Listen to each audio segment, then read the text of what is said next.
Ano nga ba ang misteryo tungkol sa 27 Club?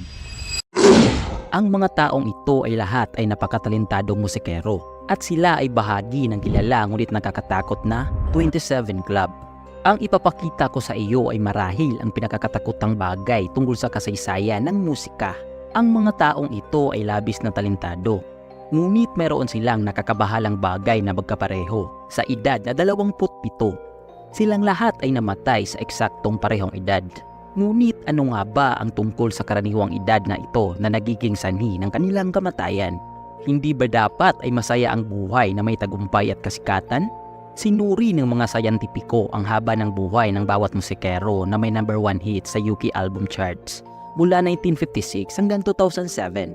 Sa pangkalahatan, ang mga musikerong ito ay 2 to 3 times mas malamang na namatay sa kanilang 20s kumpara sa iba sa parehong edad.